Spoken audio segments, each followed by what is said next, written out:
नमस्कार। कहानी हर तरफ में आइए आज सुनते हैं एकता ब्रजेश गिरी द्वारा लिखी कहानी गुनहगार। अम्मा ने आज सारा घर सिर पर उठा रखा है और उठाएं भी क्यों ना। उनके सोने के झुमके घर से गायब जो हो गए हैं। कितनी बार उन्होंने बक्से के सारे कपड़े ऊपर नीचे करके देख लिए, अलमारी छान मारी, लेकिन झुमके कहीं नहीं मिले। थक हार कर अम्मा अपना माथा ठोक बड़बड़ा रही हैं।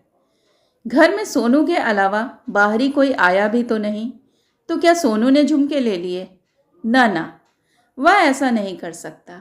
बिन माँ का बच्चा जिसे अम्मा 2 सालों से अपने हाथ से खाना खिलाती आ रही हैं, वह ऐसी दगाबाजी करेगा?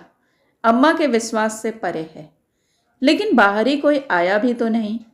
अजब कशमकश में है अम्मा। झुमके घर से गायब हैं, यह तो सच है, लेकिन किसने लिए यह कैसे कहा जा सकता है? अम्मा के 4 बच्चों में से तो कोई ले नहीं सकता, ये तो अम्मा को यकीन है। लेकिन सोनू, उस पर कैसे यकीन किया जाए?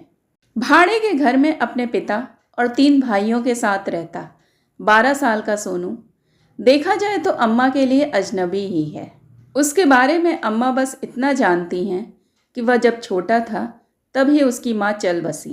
उससे बड़े 2 भाई जाने कहीं कुछ काम करते हैं और उसके पिता आकाशवाणी में कुछ करते हैं। सारा दिन घर में अकेले रहने के कारण सोनू अम्मा के पास आ जाता है और अम्मा उससे खाने के लिए पूछ लेती हैं।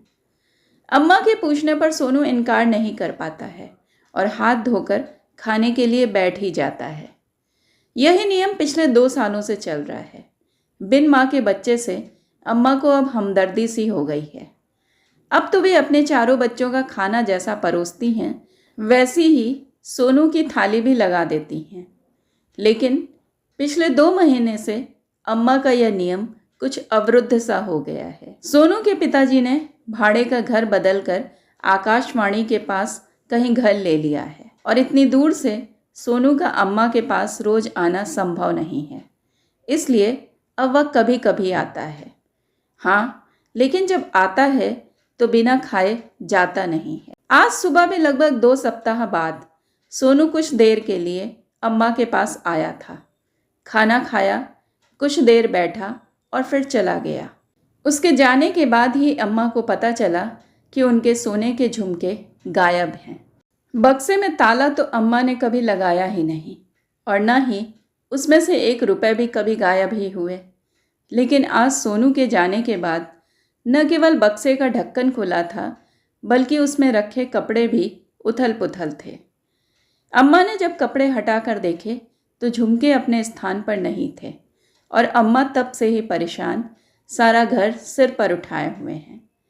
अब तक हर वह जगह छान मारी है जहाँ झुमके होने की लेश मात्र भी संभावना थी, लेकिन झुमके कहीं नहीं मिले।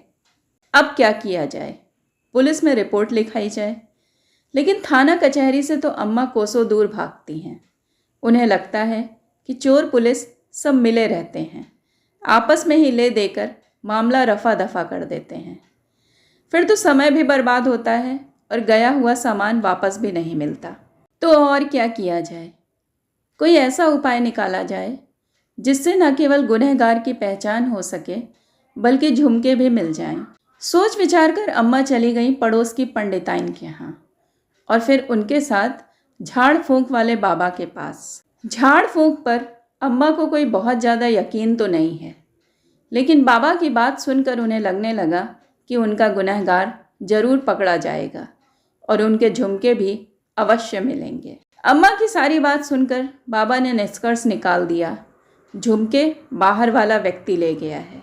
अब तो अम्मा को यकीन हो गया कि ये सोनू का ही काम है, क्योंकि बाहर से तो कोई आया ही नहीं था। उपाय के तौर पर बाबा ने एक पुड़िया में चुटकी भर राख बांधकर दे दी और कहा, इसे खिला देने से सारा सच बाहर आ जाएगा। अम्मा ने पुड़िया अपने आंचल में खुशी खुशी बांध ली और बाबा को दक्षिणा देकर अपने घर लौट आई। बाबा ने गुनहगार का सुराग तो दे दिया था और साथ ही सच कबुलवाने का उपाय भी। लेकिन अब समस्या यह थी कि सोनू मिलेगा कहाँ? उसके पिता ने घर कहाँ लिया है, ये तो अम्मा जानती ही नहीं थी, और ना ही उनके पास सोनू या उसके पिता का कोई फ़ोन नंबर ही था। खैर, अम्मा ने दिमाग दौड़ाया और मोहल्ले के दबंग लड़के प्रताप से जा मिली। सोनू का पता ठिकाना तो था नहीं कि प्रताप उसे वहाँ से पकड़ लाता, इसलिए पहले तो उसने इनकार कर दिया। फिर जब अम्मा ने 500,000 रुपयों का प्रलोभन दिया तो प्रताप झट से मान गया। बोला, लड़के तक पहुँचना है तो पहले बाप तक पहुँचना होगा। बाप आकाशवाणी में काम करता है, उसका नाम मालूम हो जाए तो लड़के को हम ढूंढ ही निकालेंगे। बाप का नाम? राजेश तिवारी। अम्मा ने दिमाग पर जोर डालते हुए याद किया। सोनू ने एक बार बताया था कि उसके बाप का नाम राजेश तिवारी है। फिर तो समझिए सोनू मिल गया। प्रताप ने आश्वासन दिया, 2 दिन का समय दीजिए, सोनू को पकड़कर सीधा आपके घर ही ले आएंगे। जुग जुग जियो। खुशी से चहकती अम्मा ने प्रताप के सिर पर हाथ रख दिया और सैकड़ों दुआएं देती वापस अपने घर लौट आईं। सोनू को पकड़ने और फिर जुर्म कबूलवाने के सारे इंतजाम अब अम्मा के पास इकट्ठे हो गए थे। इंतज़ार था तो बस सोनू के आने का।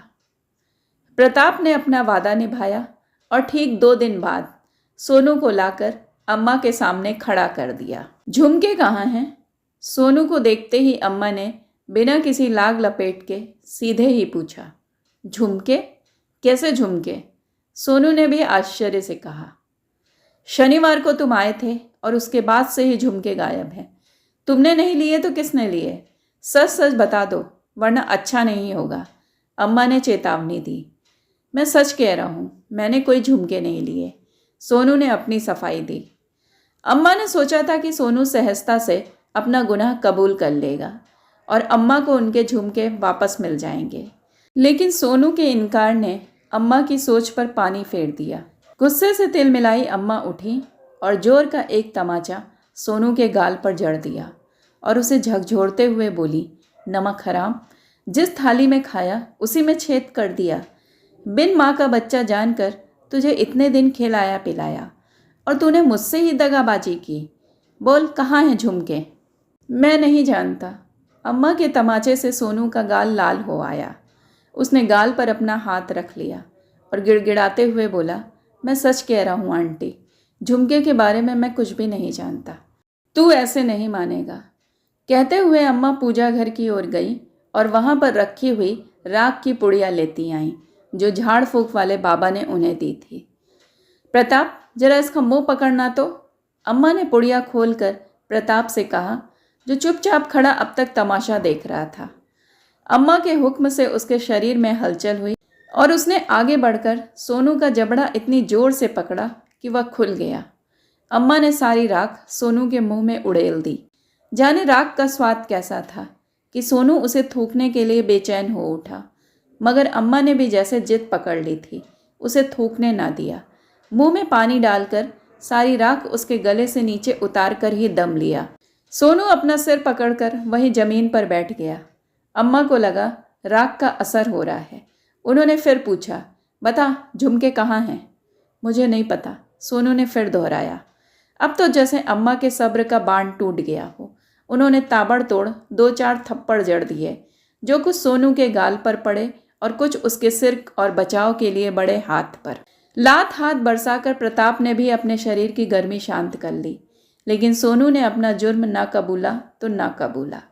मार खाकर रोते रोते वह अधमरा सा हो गया, मगर झुमके के बारे में मुख से कुछ न बोला। थक कर अम्मा और प्रताप ने ही हार मान ली। डर था 12 साल का बच्चा कहीं मर मरा गया तो अच्छी खासी मुसीबत गले पड़ जाएगी। झुमके तो मिलेंगे नहीं, उल्टे कोर्ट कचहरी के चक्कर अलग काटने होंगे। विचार कर दोनों ने सोनू को छोड़ देने में ही भलाई समझी, लेकिन तय किया जैसे लाए थे वैसे छोड़ने नहीं जाएंगे। धक्के मारकर सोनू को घर से बाहर निकाल दिया गया। जाने उसके पास घर वापस लौटने के लिए पैसे थे भी या नहीं, क्योंकि आते समय तो प्रताप उसे अपनी मोटरसाइकिल पर बिठाकर उसके स्कूल से ही ले आया था। जिसे मार पीट कर घर से बाहर निकाला गया हो, उसे पैसे देने की फिक्र भला किसे होती। प्रताप तो तमाशबीन था और अम्मा का सोनू के प्रति संपूर्ण स्नेह, समस्त प्रेम एक झटके में खत्म हो गया था। अब वह रहे या कहीं मर खप जाए, अम्मा को इतनी भी फिक्र नहीं रह गई थी। अब इस घटना को बीते लगभग 12 साल हो गए हैं। अम्मा सब कुछ भूल चुकी हैं, अपने झुमके भी और सोनू को भी। मगर अतीत इतनी सहजता से क्या भुलाया जा सकता है? वर्तमान की जड़ें तो अतीत से ही जुड़ी होती हैं। आजकल रोज शाम को अम्मा के घर की चारदीवारी के पास 24-25 साल का एक विक्षिप्त युवक चक्कर काटते दिखता है। शरीर पर ढीली ढाली पैंट और कमीज पहने युवक के हाथ में हमेशा एक डंडा होता है, जिसे हवा में लहराते हुए वह बड़बड़ाता जाता है, नहीं, मैंने कुछ नहीं लिया, मुझे मत मारो। लगता है आदमी का दिमाग खराब हो गया है। ऐसा अम्मा उस युवक के बारे में सोचती हैं। लोग पागल कैसे हो जाते हैं? कौन जाने किसी ने कुछ खिला पिला दिया हो। ये विचार भी अम्मा के मन में कभी कभी उठते हैं और फिर ऐसे लोगों को कोसते हुए वे कहती हैं, कीड़े पड़ेंगे, नरक में सड़ेंगे, मरने पर पानी भी नहीं मिलेगा ऐसा गुनाह करने वालों को।